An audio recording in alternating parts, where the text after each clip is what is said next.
Hey there Retro Games fans, welcome to this week's Bit Between. My name's Andy C, and this week, as you can probably tell, I am jumping into a true gaming legend. That game is The Legend of Zelda on the NES.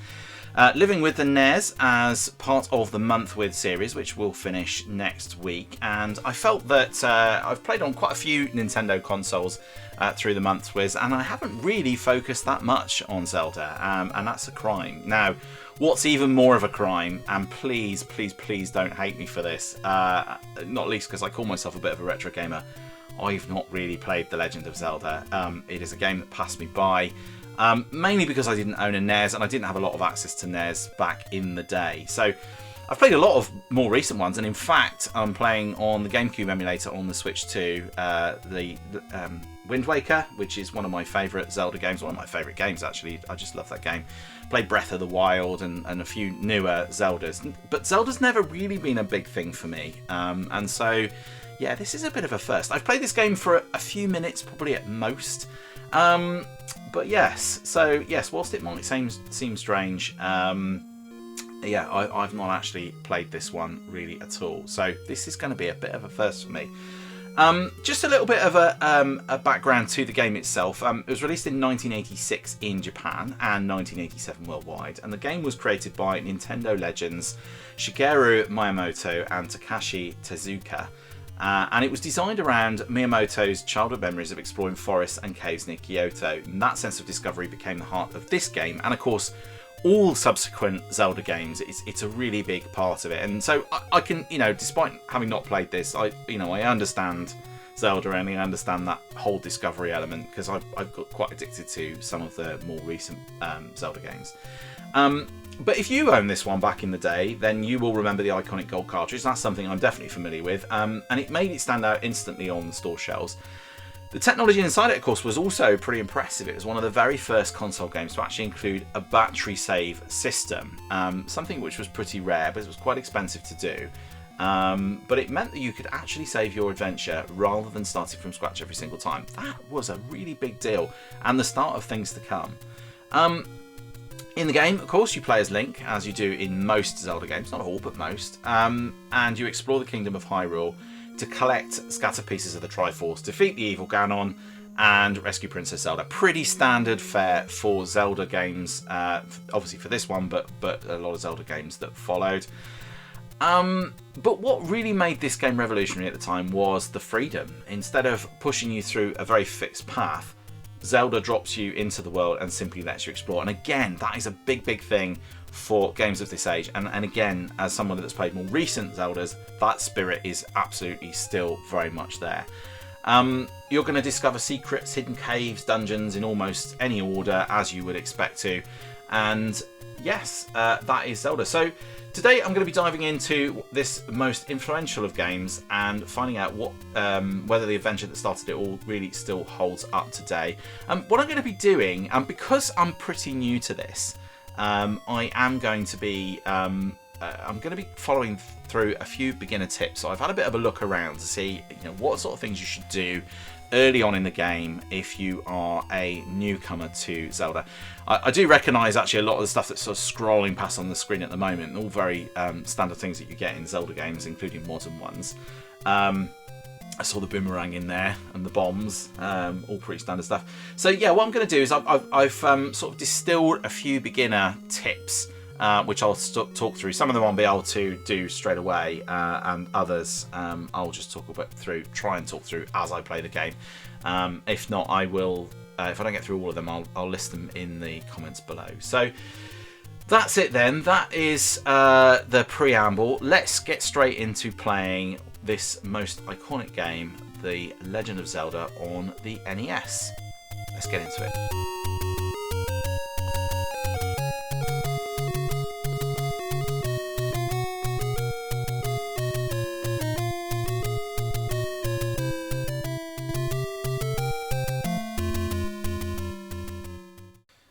Okay, right then. So here we go. This is Legend of Zelda on the NES. Now, the first beginner tip that I will give you is that it suggests that we go north one screen, enter the cave, and take the wooden sword. And apparently we need to do that, otherwise we won't be able to do very much at all. So I think the first time I played it, I went left. I couldn't fight anything, and I was like, what the hell's going on? Right, so go north one screen, enter the cave. Okay, I don't see any cave. Do you see any cave? Or maybe it was the cave on that first screen. Let's just go down here. Maybe it was this cave. Oh yeah, of course it's that cave. Don't need to go north one screen. Okay. I think you just go north. There we go. So that's the first thing we need to do. Right, we've got our... Alright, the first tip was kind of nonsense. Right, there we go. Right, okay, so we've got our sword. Alright, so... tip number 2, which I suspect we can't get to yet, which is that bomb everything suspicious. Many secrets are hidden behind bombable walls. If a wall looks odd in a dungeon or cliff face, try a bomb. Okay, well, maybe we'll see if we can find something like that later then. So, let's scroll up here. Oh, yeah, there we go, look. This is easy, this. Okay, let's click these rupees here. And the nice thing about having played more recent Zeldas is I do at least know some of the terminology. Right. Oh, burn random bushes. Can I? I don't think I can do that yet. Burn random bushes is tip number 3. So some hide secret caves, rupees, and heart containers. Now, I don't think I can. Can I do that yet? Oh, random bushes. No, I don't think that's something I can do yet. Okay. Right, so we'll go in here then.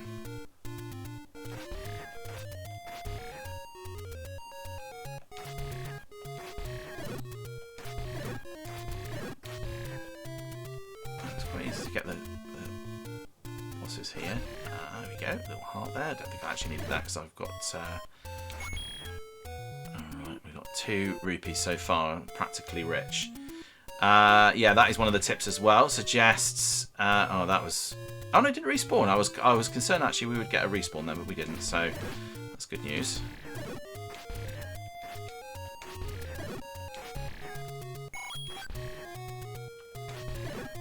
Stuff. Yeah, farm rupees early. It suggests you'll need rupees for important items such as blue candle, bait, and shield upgrades. Best trick is to kill enemies repeatedly on the same screen. So I'm assuming that's if they respawn, we'll need to do that. Let's see if I can...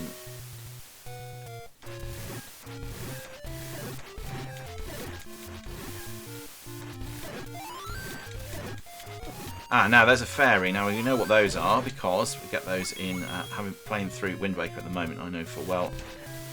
Come on, let's see if we can get this dude over here. No, I think I can get him actually. Oh, okay. I lost half of the heart. Let's not do that anymore. Right. Oh, hang on. Am I out of? Oh, I've lost the ability to do the projectile thing.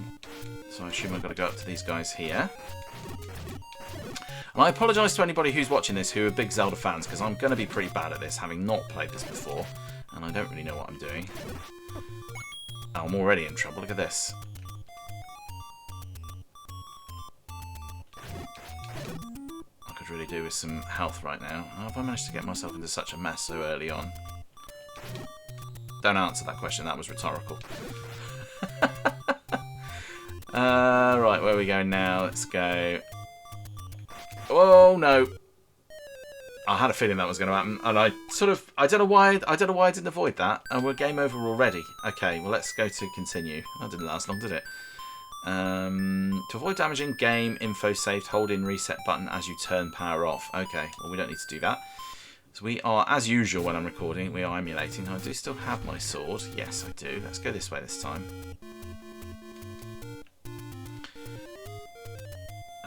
Right, so tip number 5, whilst I'm...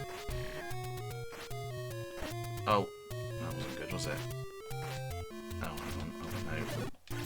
Oh, yes. Health. Sorry, yeah, I was concentrating. Tip number 5 is the white sword is easy to miss. One of the best early upgrades requirements, 5 heart containers, and it's hidden in a cave north of the starting area. Okay, should we go and see if we can find that? Before we do that, it's tip number 6. Dungeon order is flexible. The game doesn't enforce a strict order, but beginners often follow 1, 2, 3, 4, 5, 6, 7, 8. But that exploration is part of the fun. I don't actually know what that means. Oh, it would help if I pressed the right button, wouldn't it? That's a quick way to lose some health, isn't it? What have we got in here then? A blue candle. All right, okay, so blue candle there, key and shield. And I don't have enough rupees for any of that. I have 11 currently, just at the top of my screen there. Oh, that really was unnecessary.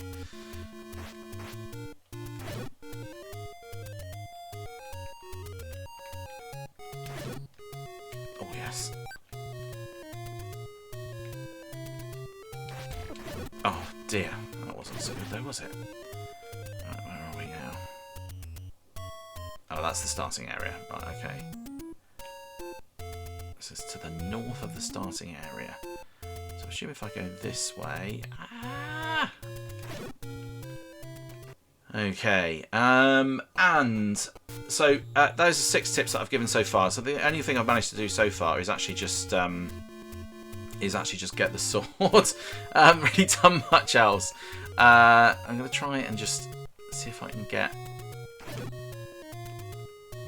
over this bridge here. Before Ah! That hasn't gone well. There we go. So my final tip that I found, and they say these are not my tips, these are sort of things that I've found online, people suggesting what I need to do. I'm going to go in here with no health at all. But yeah, sorry, my final tip. The map was meant to be drawn. So back in the 1980s, players literally drew their own maps on paper. Yeah, now you've got the little sort of map up the top left-hand corner, but it's not really revealing very much. Just kind of shows you roughly where you are. Yeah, that's it. You were supposed to draw it yourself. So as you figured out where you were going. And I can kind of understand why you might want to do that. Do I have to... What do I have to do here? Oh, hello. These look dangerous. Oh, dear me. I'm so sorry, everyone. I'm so sorry. But if you're a fan of this original game... So in theory, I can just click save that. If you're a fan of this original game, then, you know, like, ultimately, you know, you can feel good about yourself. The fact that, that I am so utterly terrible at it. Right, so let's go... Now, where did we go? Let's go back over this way again. Oh, that's interesting, actually, because it's only respawned... Oh, yeah, that's right. I can't go that way, can I?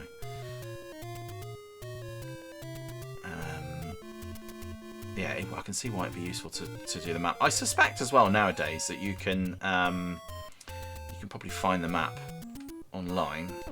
Well, I don't... it's not like I'm even guessing at that. I mean, that's going to be a fact, right? Oh, I need that. Yes. Ah! Right, okay, so we couldn't go in there, so let's go... Let's see if I can go this way. Let's explore a little bit more, shall we? Before I inevitably die. Oh, these guys are tough. I feel like I'm in a part of the map I shouldn't be in.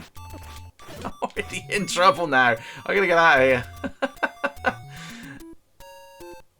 Those guys, they're the same guys, I think. Oh, they're the same guys that I've seen in Wind Waker. You know, the kind of pig-like guys with the big long staffs and stuff like that. They are pretty tough. I don't know how many times I've reset this now. This is not going to be my finest bit between moment. And I'm in no doubt that many of you are going to be commenting and saying all the things I've been doing wrong here. So obviously, and I would just caveat, like I said, the tips are not my tips. They are just tips I found online as a new starter for the game. And I'm not sure how good they are. They do rely on your ability to get perhaps a little further than I've managed so far. Oh, there we go. So at the moment, I'm just kind of into an exploration phase. I wasn't expecting that. Water over here, I'm guessing. Yes. Oh, it's not fair. That's very, how very ghosts and goblins just appearing randomly out of the ground like that. We got all the way over here. it's on the other side of the map now, by the looks of it. Great. It's been a shining example of how not to play this game. No! Oh, it's gonna end badly. Oh, there's a rupee. Let's get that. Still only got 20. I'm doing. No, I'm not. I'm not gonna say. I'm not gonna say I'm doing all right. I'm not doing all right. Oh, those blue ones. Oh, we got a bomb as well. Oh, how tedious. Now, if I save now, does that mean that I get to? Does it mean I get to keep that bomb? Let's have a look, shall we? Yes, it does. Right.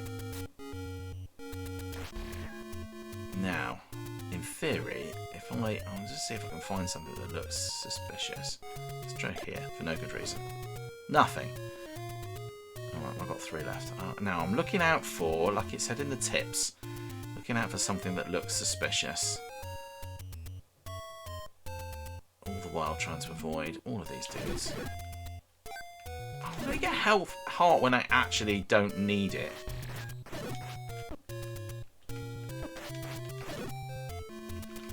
Oh, I did that time. So I've explored quite a bit here. I mean, obviously I've got a lot more to explore and I've got a lot more to do. And I think the further up into the map you get from the start point, the harder it's going to be. What we got here then? Oh, this is interesting. Let's have a look in here, shall we? Nope. I've got to press the right button. I keep doing that. Right. We found a dungeon. Huzzah! Right, okay. What I'll probably do is I'll probably play this until I die. So in about 30 seconds, and then we'll probably leave it there. Oh, bats! Oh, I hate bats in blooming Wind Waker. They're such a nuisance, especially the ones with the fire ones. A key! Hurrah!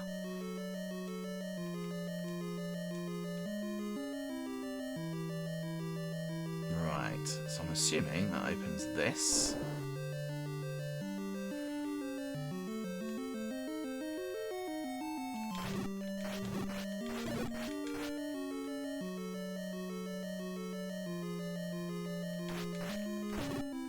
Bad looking game. I think considering you know where in the Nintendo cycle it is, I'm actually starting to enjoy this now.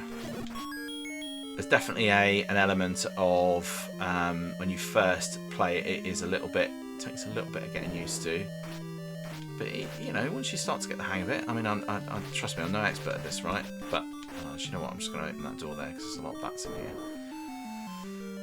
Deal with them later. I can't go in there. These are the sort of blob things here. I don't know what they're for. I don't intend on finding out. Oh no. Oh, I think I need that.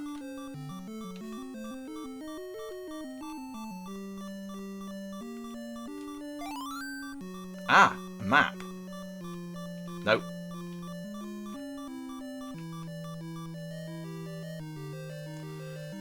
Ah, right, okay, so I'm assuming I can't fall in there, so let's just... Oh, no, I haven't got a key yet, so I need to get back out of here. I need to find the key. So... Nearly forgot about those things. Oh, I shouldn't have duelled with those bats. I'm regretting my life decisions now.